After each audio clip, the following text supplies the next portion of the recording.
সম্ভবত যদি রোজা রাখো তাহলে তোমরা তাকওয়াবান হতে পারবে। লাআল্লাকুম মানে হলো এটা একটা এমন একটা শব্দ যে সম্ভবত হতে পারো। যদি সরাসরি আল্লাহ তাআলা বলতেন লি তাত্তাকুন, লি মানে হলো জন্য, আল্লাহ যদি বলতেন লি তাত্তাকুন তাহলে যেই রোজা রাখতো সেই তাকওয়াবান হয়ে যেত। কিন্তু আল্লাহ বললেন লি তাত্তাকুন নয়, লাআল্লাকুম তাত্তাকুন, সম্ভবত চেষ্টা করলে তোমরা তাকওয়াবান হতে পারবে। এর মানে শুধু রোজাই নয়, আরও কিছু চেষ্টা করতে হবে। শুধু রোজা রাখলেই তাকওয়াবান হওয়া যাবে না। শুধু রোজার সাথেই যদি তাকওয়ার সরাসরি সম্পর্ক থাকতো যে কেউ রোজা রাখলেই তাকওয়াবান হয়ে যাবে, তাহলে আল্লাহ তাআলা এখানে শব্দটা ব্যবহার করতেন লি তাত্তাকুন, লাআল্লাকুম তাত্তাকুন আল্লাহ বলতেন না। মনে রাখবেন কোরআনের প্রত্যেকটা হরফ, এর জবর, এর জের, এর পেশ, এর একটা ফোঁটা, একটা নোক্তা, এই সব কিছুর একটা বিশাল তাৎপর্য রয়েছে, উদ্দেশ্য রয়েছে। উদ্দেশ্য থাকার কারণেই একটা জবর, জের, পেশ আমরা যদি ভুল করে ফেলি তাহলে আমাদের পড়াটা অশুদ্ধ। এই জন্যই এত কেয়ার করা হয়, এই জন্যই কোরআনের কারীদের এত মান পৃথিবীতে। অন্য অন্য ভাষা যদি একটু শব্দ এদিক সেদিক হয় তাহলে এতটা সমস্যা হয় না। আরবি ভাষার ক্ষেত্রে, আল্লাহর এই বিধানের ক্ষেত্রে, কোরআনের ক্ষেত্রে একটা জের, জবর, পেশ এদিক সেদিক যাতে না হয় সেই জন্য সতর্ক থাকতে হবে, কারণ এখানে অনেক বড় একটা পরিবর্তন দেখা যায়। তো আসুন আমরা এটা আলোচনা করি যে লাআল্লাকুম তাত্তাকুন আল্লাহ তাআলা কেন বললেন, আল্লাহ তাআলা লি তাত্তাকুন কেন বললেন না। এর কারণ হলো যে একজন রোজা রাখে, সে ব্যবসায়ী, যদি সে ব্যবসায়ী মানুষকে ফাঁকি দেয় তাহলে সে তাকওয়াবান হতে পারে না। একজন রোজা রাখলো, সে মানুষকে গালি দিল, কষ্ট দিল, মানুষের হক নষ্ট করলো, হত্যা, রাহাজানি এগুলো করলো, তাহলে সে তাকওয়াবান হতে পারলো না। তার চোখকে হেফাজত করতে পারলো না। আপনার প্রত্যেকটা অঙ্গ প্রত্যঙ্গের রোজা রয়েছে। যেমন আপনি ইফতারের সময় যখন আপনার সামনে খাবারগুলো রাখা হয়, আপনার পাকস্থলী থেকে শুরু করে আপনার শরীরের এই অর্গানগুলো শুধু বলে খাবার দাও, কিন্তু তাদের সাথে যুদ্ধ করে, জিহাদ করে আপনার নফস, আপনার অন্তর। এই জন্য জিহাদ করে যে আল্লাহ বলছে আমি নির্দিষ্ট সময়ের আগে খেতে পারবো না। এই তাদের নিজের শরীরের বিরুদ্ধে জিহাদ করে তারা জিতে যায়। যারা এই জিহাদে সর্বশেষ বিজয়ী হতে পারে তাদের জন্য বলা হয়েছে লাআল্লাকুম তাত্তাকুন। এরকম চেষ্টা করেই মানুষ তাকওয়াবান হতে পারবে, এরকম চেষ্টা করতে হবে। আর যারা একবার তাকওয়া অর্জন করে ফেলবে, এটা একটা এমন একটা পরীক্ষা যাতে ছোট ছোট কাজের জন্য আপনাকে প্রস্তুত করা হচ্ছে। যদি কোনো মানুষ আর্মি ট্রেনিং করে আসে, আর্মি ট্রেনিং অনেক হার্ড হয়, অনেক কষ্টদায়ক হয়। যারা আর্মি ট্রেনিং করেছেন তারা যদি এসে গ্রামে এসে দেখে যে একটা খেলার আয়োজন হয়েছে, সেখানে 500 মিটারের একটা দৌড়, তখন ওই আর্মির যে ট্রেনিং করা তার কাছে কি 500 মিটারের দৌড় খুব কষ্টদায়ক মনে হবে? কষ্টদায়ক মনে হবে না। কিন্তু আমাকে আর আপনাকে দিলে আমরা পারবো না, আমরা হাঁপিয়ে যাব, কিছুক্ষণ গিয়ে আমরা আর পারবো। যদি কোনো আর্মির পার্সন শক্তিশালী কঠোর পরিশ্রম করে কোনো ট্রেনিং অর্জন করে, বাকিটা যখন তার জন্য সহজ হয়ে যায়। যেই রকম যদি কোনো মানুষ তাকওয়া অর্জন করে রোজা থেকে, সারা বছর তার জন্য ভালোভাবে চলার ব্যবস্থা আল্লাহ তাআলা করে দেয়। বলেন সুবহানাল্লাহ। বাকি পরীক্ষাগুলো তার জন্য ওইরকম সহজ হয়ে যায়। যেরকমটা ওই আর্মির জন্য 500 মিটার দৌড় তার কাছে ইজি, ছেলে খেলা মনে হয়, তার কাছে মনে হয় এটা ছেলে খেলা, এর চাইতে কত কঠিন কঠিন কাজ করে আসছে। তো যারা পুরো রমজান এভাবে নিজেদের বিরুদ্ধে যুদ্ধ করে রোজা রাখতে পারবে, তাদেরকে বাকি কাজগুলো, বাকি পরীক্ষাগুলো তাদের জন্য আল্লাহ তাআলা সহজ করে দিবেন। সুবহানাল্লাহি ওয়া বিহামদিহি। এটাই হলো তাকওয়া অর্জনের কথা। আর পারবে না যেহেতু কেউ কেউ, এই জন্য আল্লাহ তাআলা এই শব্দটা এখানে লাআল্লাকুম তাত্তাকুন ব্যবহার করেছে। যদি আল্লাহ তাআলা লি তাত্তাকুন বলতো তাহলে কারো কারো ক্ষেত্রে ভুল হয়ে যেত যে তোমরা রোজা রাখলেই তাকওয়া অর্জন করতে পারবে। অথচ আমাদের বাংলাদেশে কিন্তু এই শব্দের এই ব্যাখ্যাগুলো মানুষ অনেকে গভীরভাবে বোঝারও চেষ্টা করে না, বা বোঝেও না, সরাসরি ওয়াজ করে যে রোজা দেওয়া হয়েছে তাকওয়া অর্জনের করার জন্য। তাকওয়া অর্জন করার জন্য একটা সুযোগ, কিন্তু রাখলেই তাকওয়া অর্জন করতে পারবে এরকম কথা বলেন। পরীক্ষায় অংশগ্রহণ করার একটা সুযোগ আপনি পেয়েছেন, কিন্তু পরীক্ষা দিলেই কি সবাই পাশ করে? পরীক্ষা দিলেই সবাই পাশ করে না। কেউ ফেল করে, কেউ ভালো রেজাল্ট করে, কেউ কোনো মতে পাস করে 33 পায়, আবার কেউ 100 মার্কস পায়, আর কেউ একদম ফেল করে ফেলে। এই জন্য আল্লাহ তাআলা এখানে এমন একটা শব্দ ব্যবহার করেছেন যে যাতে করে তোমরা এর একটা প্রচেষ্টা করতে পারো তাকওয়া অর্জন করার। তাকওয়ার একটা লেভেল থাকে, প্রত্যেকটা মানুষের তাকওয়ার লেভেল আছে।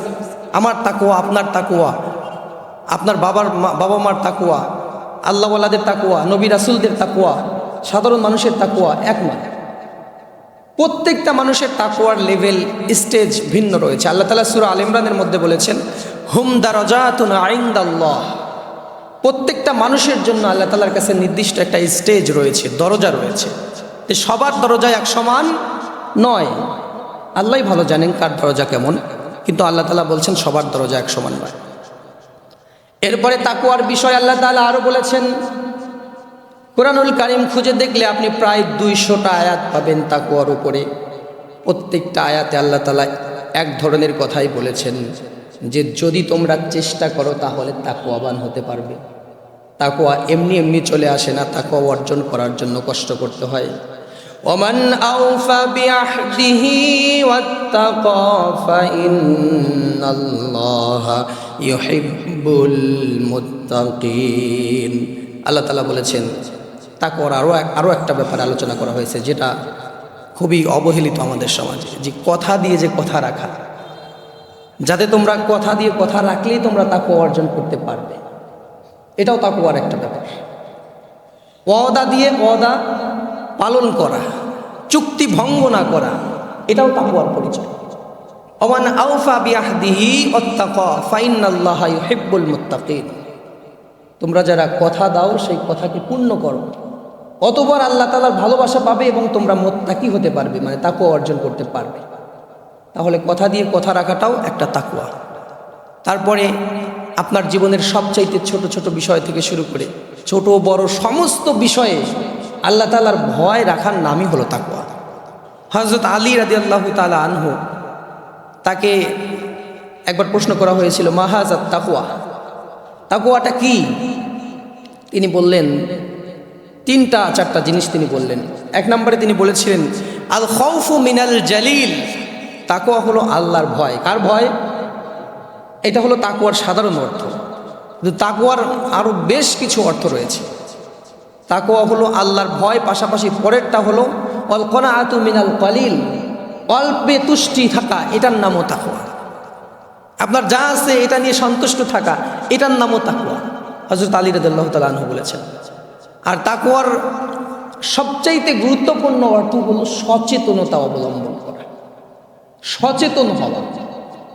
প্রত্যেকটা নবী তাকওয়ার দাওয়াত দিয়েছেন, প্রত্যেক নবী তাকওয়ার দাওয়াত দিয়েছেন। শুধুমাত্র আমাদের নবী হযরত মুহাম্মদ সাল্লাল্লাহু আলাইহি সাল্লাম তাকওয়ার দাওয়াত দিয়েছে এমন না। তাকওয়ার দাওয়াত কোরআন খুলুন, দেখুন আস্তে আস্তে সব নবীর কথায় পেয়ে যাবেন।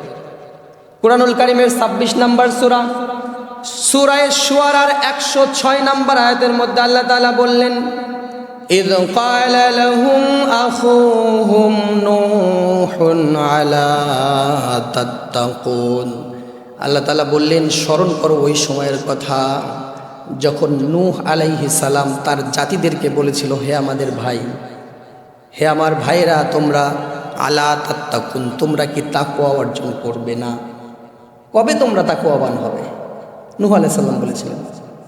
এর পরের অংশে তিনি আরো বলেন ইন্নী লাকুম রাসূলুন আমিন, আমি তোমাদের জন্য বিশ্বস্ত একজন বার্তাবাহক।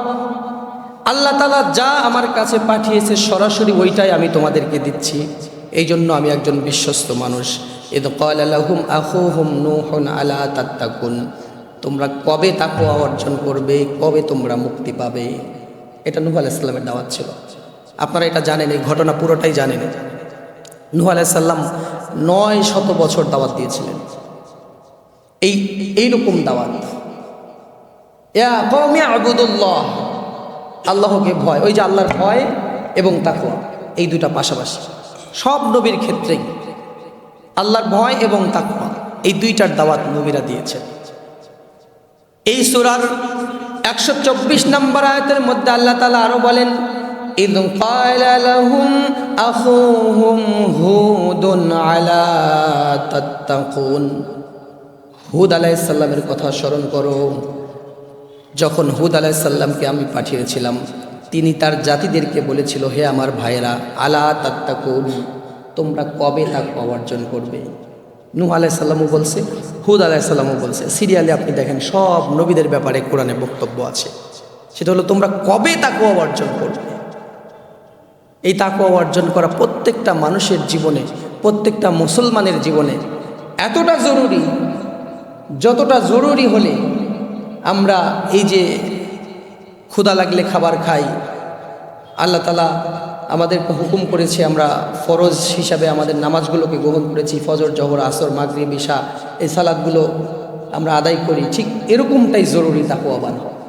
তাকওয়ার সাথে এর একটা গভীর একটা সম্পর্ক রয়েছে। আল্লাহ রাসূল সাল্লাল্লাহু আলাইহি ওয়াসাল্লাম বিয়ে বাড়িতে গেছেন, বিয়ে বাড়িতে গিয়েও তাকওয়ার কথা বলছেন। বিয়ের খুতবার মধ্যেও এখন আয়াতটা বলে, আল্লাহ তাআলা বলেছেন, ইয়া আইয়ুহান নাসুত্তাকু রাব্বাকুম। আবার বিয়ে বাড়িতে গিয়ে আল্লাহ তাআলার রাসূল সাল্লাল্লাহু আলাইহি ওয়াসাল্লাম বলেছেন, ইয়া আইয়ুহাল্লাযীনা আমানুত্তাকুল্লাহা হাক্কা তুকাতিহি ওয়া লা তামুতুন্না ইল্লা ওয়া আনতুম মুসলিমুন। সূরা আল ইমরান 102 নম্বর আয়াত। আল্লাহ বিয়ে বাড়িতে তার রাসূলকে পাঠিয়েছেন, বিয়ে বাড়িতে গিয়েও তিনি বলেছেন, হে ঈমানদারেরা, আমানুত্তাকুল্লাহ, তোমরা তাকওয়া অর্জন করো, আল্লাহকে ভয় করো, হাক্কা তুকাতিহি, যতটুকু করা দরকার, যতটুকু করা দরকার ততটুকু করো। এটার একটা পরিমাপও তিনি বলে দিয়েছেন। এখন আল্লাহকে কতটুকু ভয় করা দরকার? উত্তর হলো আমাদের সাধ্যে যতটুকু কুলায়। সাধ্যের বাইরে তো আমরা কিচ্ছু করতে পারবো না, কিন্তু আমাদের সাধ্যে যতটুকু কুলায় সর্বোচ্চ ভয় আল্লাহ তাআলাকে করতে হবে। আমানুত্তাকুল্লাহ হাক্কা তুকাতিহি ওয়া লা তামুতুন্না ইল্লা ওয়া আনতুম মুসলিমুন। এবং সর্বশেষ কথা হলো, তোমরা মুসলমান না হয়ে কেউ মৃত্যুবরণ করো না। ওয়া লা তামুতুন্না ইল্লা ওয়া আনতুম মুসলিমুন। ওয়াজ করা হচ্ছে মুসলমানদেরকেই। আমরা যারা মুসলমান তারাই তো ঈমানদার। আবার তাদেরকে আবার বলা হচ্ছে পরিপূর্ণ মুসলমান না হয়ে মৃত্যুবরণ করো না। আল্লাহ তাআলা কিন্তু প্রথমে বললেন আমানুত্তাকুল্লাহ, ইয়া আইয়ুহাল্লাযীনা আমানুত্তাকুল্লাহ, হে ঈমানদারেরা তোমরা তাকওয়া অর্জন করো। ওয়ালা তামুতুন্না ইল্লা ওয়া আনতুম মুসলিমুন, শেষ অংশে এটা বললেন যে এবং মুসলমান না হয়ে মরো না। এর মানে পরিপূর্ণ মুসলমান না হয়ে মরো না। এখানেও বোঝা যাচ্ছে তাকওয়ার একটা লেভেল আছে, কম এবং বেশি, কোনো মানুষের কম, কোনো মানুষের বেশি। আবার আল্লাহ রাব্বুল আলামিন সারা পৃথিবীর মানুষকে তাকওয়ার দাওয়াত দিয়েছে ঢালাওভাবে। শুধু মুসলমানদেরকে আলাদাভাবে দেওয়া হয়েছে, সারা পৃথিবীর মানুষকে আলাদাভাবে দেওয়া হয়েছে। সূরা নিসার মধ্যে আপনি দেখুন আল্লাহ তাআলা বলেছেন, ইয়া আইয়ুহান নাসুত্তাকু রাব্বাকুম, ইয়া আইয়ুহান নাসুত্তাকু রাব্বাকুমুল্লাযী খালাকাকুম মিন নাফসিন ওয়াহিদাহ। হে দুনিয়ার মানুষেরা, তোমরা তাকওয়া অর্জন করো, খোদা ভীতি অর্জন করো ওই আল্লাহর প্রতি যে আল্লাহ তাআলা তোমাদেরকে এক জায়গায় একজন থেকে সৃষ্টি করেছে। একজন হলো হযরত আদম আলাইহিস সালাম, তার মাধ্যমে আল্লাহ তাআলা পুরো পৃথিবীতে মানব গোষ্ঠী ছড়িয়ে দিয়েছেন। এখানে বললেন আল্লাহ পুরো পৃথিবীর মানুষকে, আর সূরা আল ইমরানে আল্লাহ বললেন শুধু মুসলমানদেরকে। মুসলমানদেরকে এক দাওয়াত, সারা পৃথিবীর মানুষের জন্য আর এক দাওয়াত। কিন্তু তাকওয়া অর্জনের দাওয়াত আল্লাহ তাআলা দিয়েছেন সবাইকে, সারা পৃথিবীর মানুষকে ঢালাওভাবেও দিয়েছে, আবার মুসলমানদেরকে আলাদাভাবেও দিয়েছে। আবার এই যে একটু আগে আপনাদেরকে বললাম যে নবীদের ব্যাপারে নূহ আলাইহিস সালাম বলতেছেন, ইয ক্বালা লাহুম আখুহুম নূহুন আলা তাত্তাকুন। হুদ আলাইহিস সালাম বলতেছেন, ইয ক্বালা লাহুম আখুহুম হুদুন আলা তাত্তাকুন। এরপরে লূত আলাইহিস সালাম বলতেছেন, ইয ক্বালা লাহুম আখুহুম লূতুন আলা তাত্তাকুন। এরপরে শুআয়ব আলাইহিস সালাম বলতেছেন, ইয ক্বালা লাহুম আখুহুম শুআয়বুন আলা তাত্তাকুন। এরপরে সালেহ আলাইহিস সালাম বলতেছেন, ইয ক্বালা লাহুম আখুহুম সালিহুন আলা তাত্তাকুন। সব নবীরাই তাকওয়ার দাওয়াত দিচ্ছে।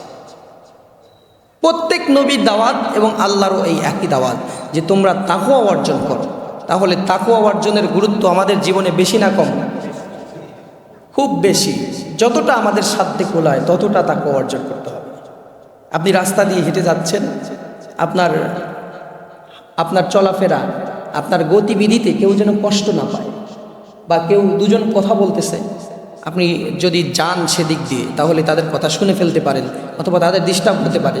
এই চিন্তা করে আপনি যদি একটু দূর দিয়ে হেঁটে যান, ওটাও তাকওয়া, ওইটাও তাকওয়া। ছোট্ট কোনো গুনাহ ছেড়ে দেওয়াটাও তাকওয়া।